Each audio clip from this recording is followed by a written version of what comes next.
Road ఎక్కిండు, road మీద సమ్మె చేస్తుంటే మన గురించి మాట్లాడిండ్రు. అందులో సీతక్క కూడా ప్రధాన పాత్ర పోషించింది.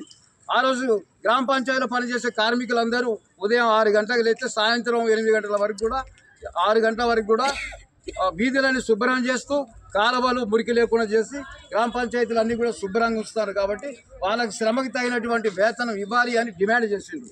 కానీ ఈరోజు ఎన్నిసార్లు మనం పోయి కలిసినా వినతి పత్రాలు ఇచ్చినా చేస్తాం, మీకు తప్పకుండా మీ సమస్యను పరిష్కారం చేస్తాం అంటాను తప్ప ఇంతవరకు కూడా దానికి కొలిక్కి రాలేదు. కాబట్టి ఇకనైనా గ్రామ పంచాయతీ కార్మికుల గురించి ఇప్పుడున్నటువంటి ప్రభుత్వం తప్పకుండా మరి మా యొక్క సమస్యల గురించి పట్టించుకొని మాకు కనీస వేతనం 26,000 మనిషికి 26,000 వచ్చే విధంగా ఈ సమస్యను పరిష్కారం చేయాలని, అదేవిధంగా ఈ నెల 13వ తారీఖున కార్మికుల సమస్యలపైన రాష్ట్ర జేఏసీ పిలుపు మేరకు హైదరాబాద్లో ఇందిరా పార్క్ దగ్గర 13వ తారీఖు ధర్నా ఉన్నది.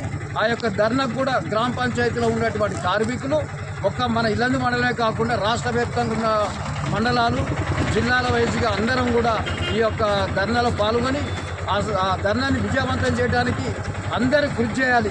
మన సమస్యలు అవి ఎవరో బయట వాళ్ళవి కాదు, లేకపోతే ఇంకొక సమస్యల గురించి కూడా మనం పోరాటం చేస్తాం.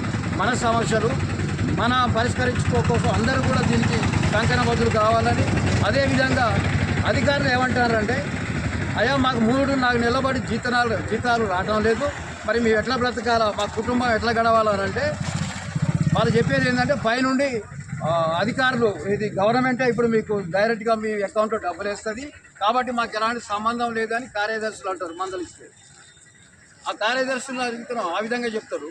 మండల అధికారి సార్ని అడిగితే ఏమంటాడు, గవర్నమెంట్ నుంచి ఎలాంటి డబ్బులు రావడం లేదు కాబట్టి మేము మీకు ఎలాంటి న్యాయం చేయలేము.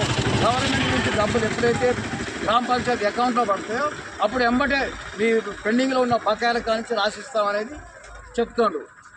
మరి మీ అప్పటి వరకు మేము ఎట్లా పని చేయాలి, మా పరిస్థితి ఏందని అడిగితే మనం రోజువారీగా వీధులు వెంబడి తిరిగి చెత్త చెదార్థం లేకుండా గ్రామాన్ని పరిశుభ్రంగా ఏ విధంగా అయితే ఉంచుతున్నామో మన భార్య పిల్లల్ని కూడా చేతికి చిప్పలిచ్చి ఇంటింటికి అడుక్కొని వచ్చి వాళ్ళు తిని వాళ్ళ పొట్ట నింపుకొని వాళ్ళు పెట్టే తిండి తిని పని మాత్రం మీరు తప్పకుండా రోజువారీగా చేయాలా, లేకపోతే మాకు చెడ్డ పేరు వస్తుంది అనే పద్ధతులలో ఉన్నారు. కాబట్టి మనం అందరం కూడా ఐక్యతతోని ఈ యొక్క సమస్యలు పరిష్కారం అయ్యేంత వరకు, ఈ పెండింగ్లో ఉన్న వేతనాలన్నీ వచ్చేంత వరకు మనందరం కూడా కలిసి ఈ యొక్క సమ్మెను, ఈ యొక్క ధర్నాను విజయవంతం చేయడానికి వచ్చిన మీ అందరం కూడా పేరు పేరున తెలియజేసుకుంటూ